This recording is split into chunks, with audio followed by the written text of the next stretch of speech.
Welcome to the Real Estate Espresso Podcast, your morning shot of what's new in the world of real estate investing. I'm your host, Victor Minash. On today's show, we're taking a look at the top 5 mistakes that rookie investors make when it comes to projects that have a construction component.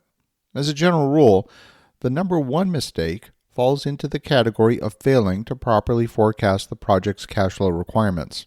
In fact, that number one mistake has many different variations, and I'm going to say that it occupies the first 3 mistakes.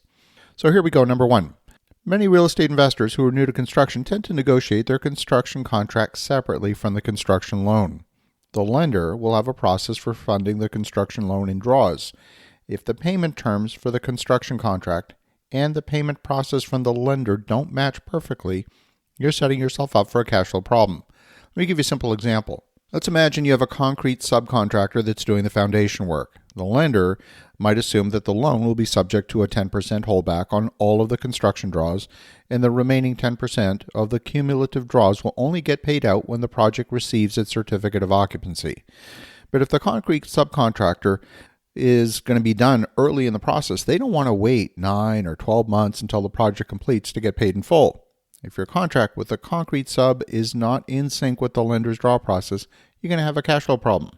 Number 2, the second most common rookie builder mistake is in the need to pre-purchase certain materials.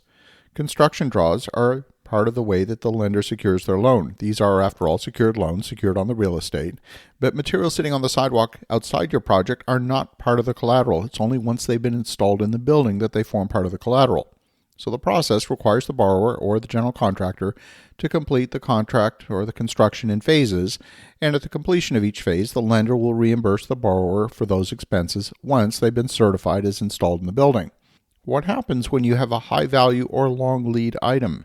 If you're purchasing kitchens or windows, let's say from China, and you need to pay for these months in advance, or maybe you're buying an elevator for your building, the lead time is going to be months in advance and you have to pay for it up front. If your business plan doesn't take that into account, you're going to have a cash flow problem because the lender is not going to front the money for you.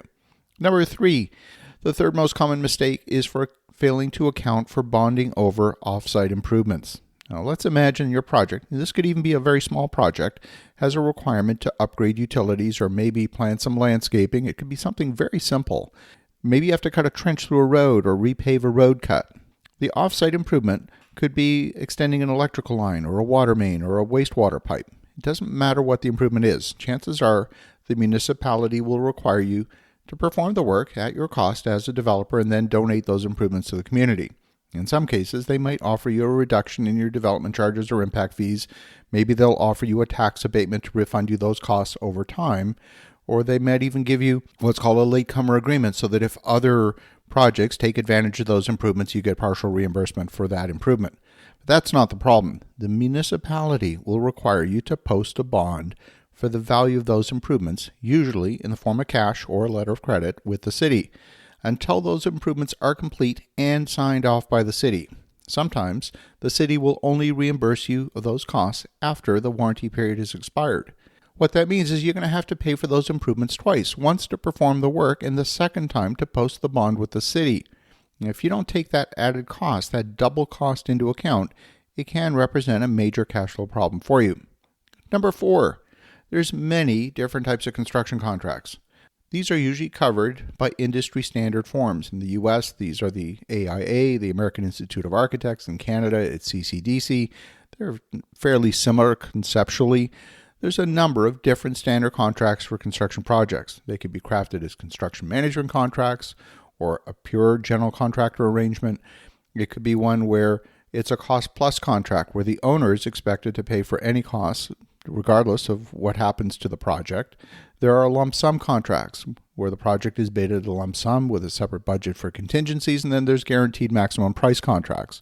There's only a very limited number of conditions where the price can increase in a guaranteed maximum price contract, but they're still not zero. Now, if you don't understand the type of contract you're signing and the conditions under which the general contractor might increase the price, you could be facing a significant problem that you're not prepared to handle. And then number 5, I often see inexperienced owners facing very expensive construction budgets if they don't understand the process of value engineering. Architects and engineers often make what seem to be compelling arguments why this particular element of the building is required. And it takes experience to challenge those assertions and eliminate design decisions that could prove to be costly in the long run. We often see a single design decision made early in the process attract a whole cascade of costs that can become difficult to unwind unless you have the stomach to go back and revisit that early design decision. But you got to do it early in the process, because the later in the process you revisit that decision, the more costly the change is. So those are the top 5 mistakes that we see rookie investors making when it comes to anything involving construction. As you think about that, have an awesome rest of your day. Go make some great things happen. We'll talk to you again tomorrow.